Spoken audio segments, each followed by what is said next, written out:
बिस्मिल्लाहिर्रहमानिर्रहीम। अस्सलामुअलैकुम भाई, चैनल को सब्सक्राइब भी कर लिया करें, लाइक और शेयर भी कर दिया करें, कमेंट्स भी कर दिया करें, शुक्रिया। चलते हैं कहानी की तरफ। थाई साथियों ने इसे उठाया और ट्रक की तरफ भागे। नंबर 2 ने मुझे कहा कि आप भी जाएं जब तक आप सड़क के टर्न से ओझल ना हो जाएं। इस वक्त तक मैं बाकी बच्चियों मदर नन और ड्राइवर को खामोश कराए रखूंगा। मैं भी ट्रक की तरफ भागा। इस दौरान सड़क पर कोई गाड़ी, रिक्शा या राहगीर दिखाई ना दिया। मैं ट्रक में सवार हो रहा था कि नंबर 2 भी आ गया। ट्रक में जो पहले ही से स्टार्ट था, हम सब के बैठते ही रवाना हो गया। ट्रक ड्राइवर के साथ सिर्फ JCO बैठा था और हम सब पीछे थे। हम थोड़ी ही देर आगे पहुंचे थे कि मुझे कर्नल मुजम्मल की जीप दिखाई दी। वो जीप के बाहर खड़ा था। मैंने इसे सब अच्छा का सिग्नल दिया। हम आगे बढ़ गए और मुजम्मल की जीप फासला छोड़कर हमारा पीछा करने लगी। जीप वो खुद ड्राइव कर रहा था। ट्रक मिसेस डेविड के घर के पिछवाड़े खड़ा हुआ। मेरे और रजी के सिवा सब साथी भागकर घर में दाखिल हुए और मिनटों में अपना और मिसेस डेविड का सामान और मिसेस डेविड को लिए वापस लौटे। मकान के सामने के दरवाजे पर तो मिसेस डेविड ने पहले ही ताला लगा रखा था। घर से बाहर आकर इसने पिछवाड़े वाले दरवाजे पर भी ताला लगाया। जब सब ट्रक में बैठ गए तो ट्रक ने घाट का रुख किया। इस वक्त ठीक 7:30 बजे थे, यानी वैन को रोकने से अब तक हमने सिर्फ 45 मिनटों में न सिर्फ अपनी कार्रवाई मुकम्मल की थी, बल्कि मिसेस डेविड के घर पहुंचकर घाट की तरफ रवाना भी हो चुके थे। ट्रक घाट पर पहुंचा तो स्पीड बोट बिल्कुल किनारे से लगी खड़ी थी। पहले 2 थाई उतरे और सोनिया को उठाकर बोट की तरफ बढ़े। एक और थाई ने मिसेस डेविड को सहारा देकर उतारा। हम सब के बाद तीनों फौजी भी बोट में आ गए और ट्रक वापस चला गया। इस वक्त तक मुकम्मल अंधेरा छा चुका था और मेरे ख्याल में हमारी इस सारी कार्रवाई को किसी ने भी नोट नहीं किया था। बोट के दोनों इंजन हमारे वहां पहुंचते ही स्टार्ट हो गए थे। बोट आहिस्ता रफ्तार से किनारे से दरिया के बीच दारे में पहुंची और फिर पूरी रफ्तार से हिरन घाटा की तरफ रवाना हो गई। मिसेस डेविड बेहोश सोनिया का सर अपने जानों पर रखे सहला रही थी। मैंने इसे कहा कि सोनिया को हिरन घाटा पहुंचने तक होश में नहीं आना चाहिए, लिहाजा जब तुम महसूस करो कि वो होश में आ रही है तो मुझे बता देना, ताकि मैं फिर रुमाल सुंघाकर इसे बेहोश कर दूं। ये मिशन अगरचे मुश्किल नहीं था, लेकिन इसकी टेंशन बहुत ज़्यादा थी। मुकाबला बराबर के मुसल्लह अफराद से हो तो घबराहट हरगिज़ नहीं होती, क्योंकि अंजाम कार दोनों फ्रीकैन में से कुछ को मरना और कुछ को भागना होता है। यहाँ मामला उल्टा था। एक मासूम बच्ची को ज़बरदस्ती उठाना और कोई गज़न पहुँचाए बगैर मंजिल तक कामयाबी से जाना था। मैंने सिगरेट सुलगाया और लंबे लंबे कश लेने लगा। मुझे वैन में बैठी बच्चियों की दहशत ज़दा चेहरे और खौफ से इनकी खामोशी का मंजर बार बार याद आ रहा था। यकीनन इन सब बच्चों को माजी और हनका में दाखिल सोनिया जैसे हालात के बायस ही हुआ होगा, वरना कौन अपनी औलाद को जानते बूझते हुए ऐसे जहन्नम में धकेलता होगा जिससे ज़िंदगी की आखिरी सांस तक छुटकारा नामुमकिन है।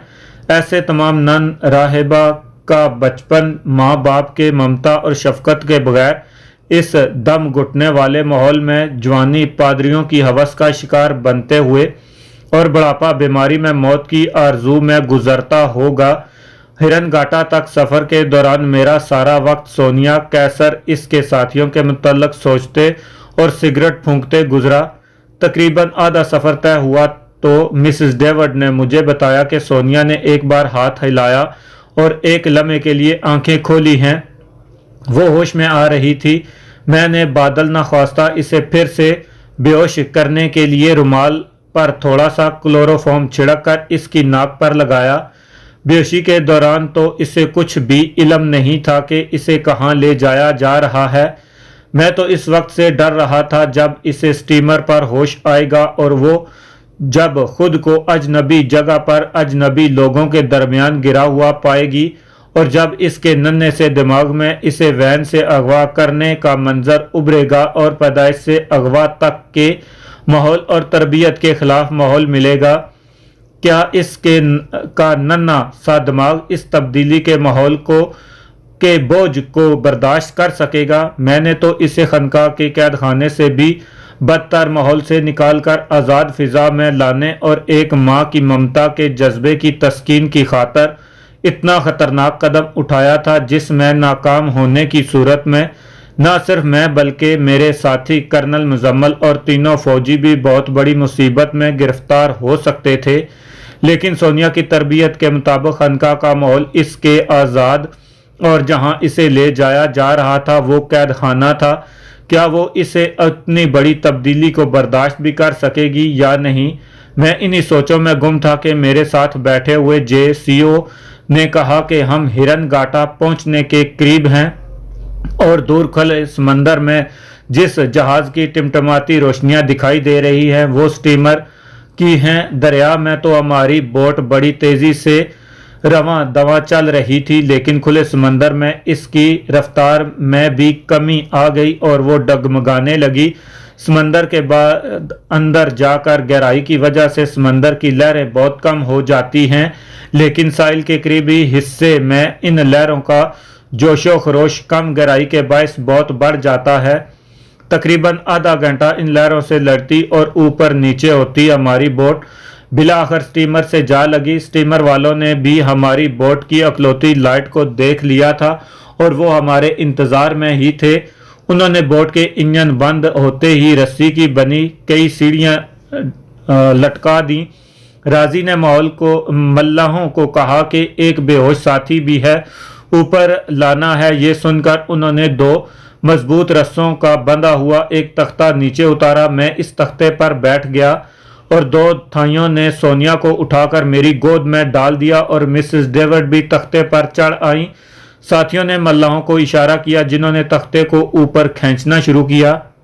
बोट को स्टीमर से बांधकर मेरे तमाम साथी, तीनों फौजियों और बोट का कैप्टन, इसके 2 असिस्टेंट भी स्टीमर पर रस्सों के जरिए चढ़ आए। इस वक्त सुबह के 3 बज रहे थे। तख्ते के अर्शे पर पहुंचते ही मल्लाहों ने सोनिया को उठा लिया।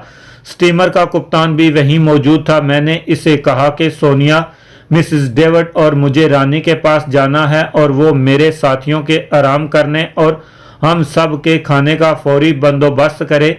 कप्तान ने अपने नायब को मेरी हदायत के मुताबिक अहकाम दिए और मुझे मिसेस डेविड और एक मल्ला जिसने सोनिया को उठा रखा था को लेकर रानी के कमरे में की तरफ चल पड़ा। अरशे से सीढ़ियां उतारकर नीचे छोटे छोटे केबिन बने हुए थे और इनके नीचे इंजन रूम था। एक केबिन का दरवाज़ा खुला हुआ था और रानी, जिस शायद हमारी आमद की इत्तला मिल चुकी थी, वो दरवाजे में खड़ी थी। हम केबिन के अंदर दाखिल हुए और मल्ला ने एक बेड पर सोनिया को लटा दिया।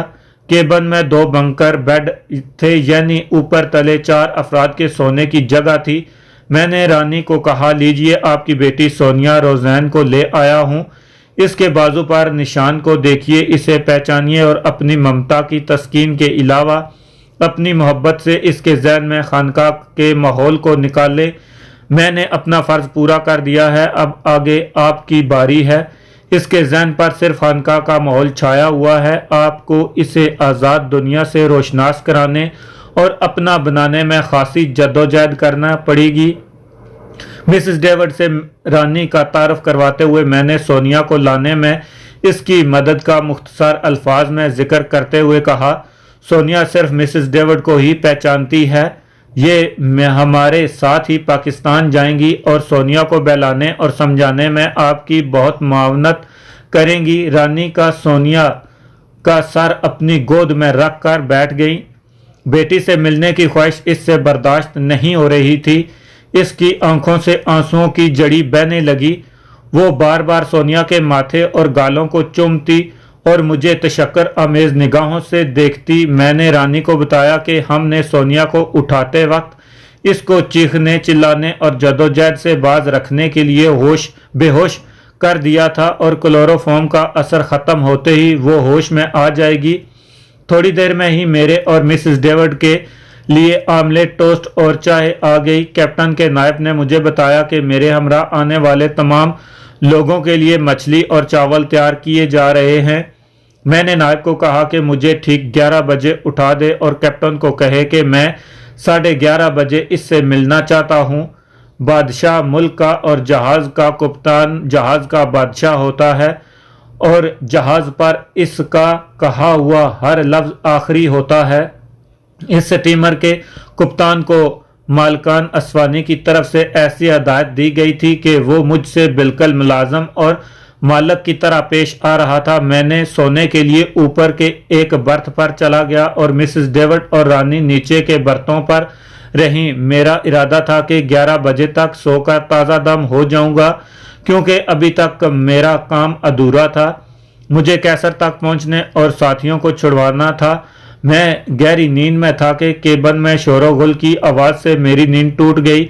सोनिया होश में आ चुकी थी और इसने नया माहौल में घबरा कर चीख चीख कर रो रही थी। मैं बर्थ से नीचे उतरा। मुझे देखते साथ ही सोनिया और जोर से चिल्लाने लगी और मेरी तरफ इशारा करते हुए कहने लगी, मुझे इससे बचाओ, इसने मुझे अगवा किया है, ये मुझे मार डालेगा। मिसेस डेविड और रानी इसे समझाने और काबू में रखने की पूरी कोशिश कर रही थी, लेकिन सोनिया इनके हाथ से निकले जा रही थी। मैंने इसके सामने बर्थ पर बैठ गया। सोनिया मुझे देखकर सहम गई और मिसेस डेविड की गोद में छुपने की कोशिश करते हुए हिचकियां लेकर रोने लगी। रानी ने मिसेस डेविड को पानी का गिलास दिया। बड़ी मुश्किल से सोनिया ने 2 घूंट पिए। मैंने मिसेस डेविड से पूछा कि सोनिया कब होश में आई। इसने बताया कि तकरीबन 20 मिनट कबल इसने आंखें खोली। पहले तो खाली खाली निगाहों से हमें देखती रही और जब जरा हवास बहाल हुए और दिमाग ने काम शुरू किया तो एकदम चीखने और रोने लगी। मैंने घड़ी में वक्त देखा तो 8 बज रहे थे। मुझे 11:30 बजे कैप्टन से मिलना और इसे मजीद हदायत देनी थी और 12 के लगभग हमें वापस जाना था। मैंने सोचा कि सोनिया को जो ज़हनी झटका पहुंचा है इसका असर बहलाने, पुचकारने और प्यार से दूर नहीं होगा, लिहाजा इसे एक और झटके की ज़रूरत है जिससे पहले का असर ख़त्म हो। मैंने रानी और मिसेस डेविड को आंख के इशारे किया और ज़रा जोरदार आवाज़ में कहा, रोज़ैन को बर्थ पर बिठाकर तुम दोनों मेरे बर्थ पर आ जाओ। रोज़ैन ने मेरे बात सुनकर मिसेस डेविड का गिरबान मजबूती से पकड़ लिया। वो सिर्फ इससे शनासा थी, लिहाजा कुदरती तौर पर इसे मिसेस डेविड पर थोड़ा बहुत एतमाद था। मिसेस डेविड ने ज़बरदस्ती अपना गिरबान छुड़वाया और रानी के साथ दूसरे बर्थ पर बैठ गई। केबिन की होल खिड़की खुली हुई थी। मैं रोज़ैन की बर्थ पर बैठ गया। वो सहम कर बर्थ के कोने से जा लगी और फिर जोर जोर से रोना शुरू कर दिया। मैंने अपना रिवाल्वर निकाला और खुली खिड़की से एक फायर किया।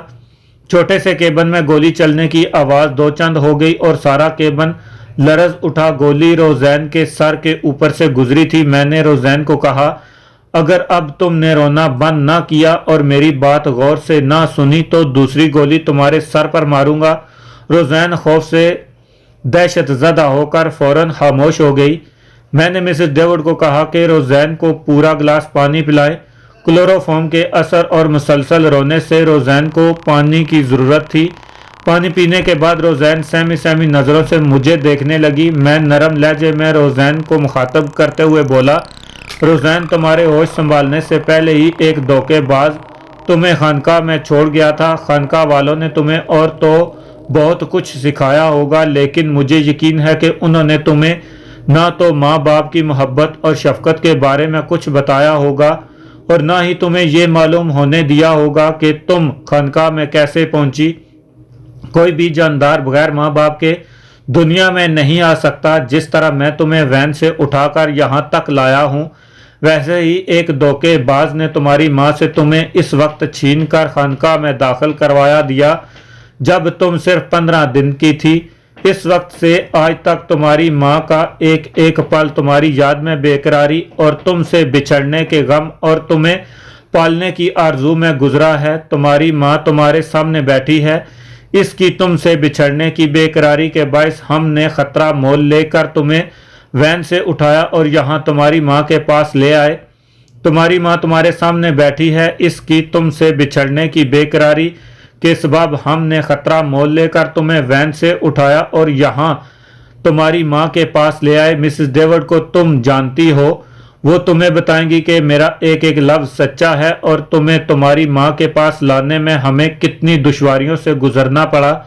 तुम्हारी खनका का माहौल बिल्कुल इस केबन जैसा है। तुम्हें सिवाय खनका और चर्च के कुछ भी नहीं बताया गया। हालांकि ये दुनिया बहुत वसी, रंगदार और खुशबुओं से भरी पड़ी है। अब तुम खनगा को भूल जाओ, क्योंकि तुम वहां कभी भी वापस ना जा सकोगी। तुम्हें मेरी बातें बहुत नामानूस लग रही होंगी, क्योंकि तुमसे ऐसी बातें पहले किसी ने नहीं की। उठो और अपनी माँ के गले से लग जाओ। तुम्हें इसकी ममता की तपश से इतना सुकून और राहत मिलेगी जिसका तुम तसव्वुर भी नहीं कर सकती। मैं नामालूम और क्या कुछ कहता रहा, क्योंकि इस वक्त मैं भी बहुत जज्बाती हो रहा था, और इसके अलावा वो मुझे पूरा एहसास था कि अगर मैं अपनी इस सी कोशिश में नाकाम हो गया तो फिर रोज़ैन को दुनिया की कोई ताकत अपनी माँ और दुनिया की तरफ राग़िब न कर सकेगी और इसकी इनसे नफरत में इजाफा होता जाएगा। मेरी इस बात का या रिवाल्वर के खौफ का ये असर हुआ कि रोज़ैन ने एक दो बार खड़े होने की कोशिश की। क्लोरोफॉर्म के असर और रोने की नकाहत के बायस वो ठीक तरह से खड़ी ना हो पा रही थी। मैंने इसे बाजू से पकड़कर उठाया। मेरा सहारा वो रानी की तरफ बढ़ी और इसकी गोद में मुंह छुपाकर इससे लिपट गई। ये देखकर मुझे इत्मीनान हो गया, क्योंकि अब माँ की गोद में ममता अपना असर न दिखाए तो फिर इस लाफानी रिश्ते की कोई अहमियत ही नहीं। मासूम बेटी की माँ की गोद में सुकड़ी सिमटी बैठी और इसके सीने पर सर रखे यूं लेटी हुई थी जैसे माँ की आगोश में इसे पनाह मिल गई हो। इसकी डुबडुबाती आंखें और चेहरे से साफ दिखाई दे रहा था कि जो सुकून, इत्मीनान और राहत इसे मिल रही है, इससे वो अब तक नाआशना थी। खानका में इसे शायद कभी भी किसी ने गोद में लेकर प्यार ना किया होगा। रोज़ैन के लिए ये पहला और अनोखा तजर्बा था जिससे वो लुत्फ अंदोज हो रही थी। माँ की बेकरारी को भी चैन आ गया था। रानी के चेहरे पर से इत्मीनान और इसकी ममता को सुकून मिलने के तासुरात साफ पड़े जा रहे थे। ये ऐसा हकीकी और फितरी मंजर था जिसे कलम लिखने से कासर है। खुद मुझ पर जो कैफियत तारी थी इसे बयान करना भी मेरे बस में नहीं। इस मंजर को देखकर मेरे जहन में भी माजी में मेरे बचपन की तरफ लौट गया। मैं अपने वालिदैन की अकलौती औलाद हूँ। मैंने शुरू बचपन में होश संभालने के वक्त से बोतल से दूध पिलाने, दलिया खिलाने, नहलाने मुझे प्यार करते और अपने साथ सुलाते। जिसे देखा इसे मैं अपनी माँ समझा। घर में और मिलने वाले सभी इस खातून को मेरी माँ कहते थे। वो भी मेरी इतनी नाज बर्दारी करती थी जो शायद कोई ना कर सके। यहाँ तक कि मेरे वालिद की पुलिस सर्विस के दौरान मुख्तलिफ मकामात पर ज़िलों में तब्दीली होने के बायस मैं बेशतर वक्त अपनी माँ के साथ रावलपिंडी में रहा। 2-3 माह बाद एक मर्द और एक औरत हमारे घर आते, मेरे लिए बहुत सारे खिलौने लाते और बहुत सा प्यार करके चंद रोज़ बाद वापस चले जाते। रावलपिंडी में ही मैं स्कूल में दाखिल हुआ। मैं दूसरी जमात में था कि एक रोज़ वो मर्द और औरत आए और चंद रोज़ हमारे घर रहने के बाद जब वापस जाने लगे तो मेरा सामान भी पैक कर दिया गया और मुझे बताया गया कि मुझे आइंदा इनके साथ रहना है। मेरे लिए अपनी माँ से बिछड़ना इंतहाई खिलाफ़े तवक्को बात थी। मैं मचल उठा कि मैं अपनी माँ के साथ रहूँगा और इसके बगैर कहीं ना जाऊँगा। इस वक्त मुझे बताया गया कि जिन खातून को मैं अब तक अपनी माँ समझता रहा हूँ वो दरअसल मेरी माँ नहीं बल्कि मेरे वालिद के साथ आने वाली खातून की बेवा फुप्पो हैं और मेरी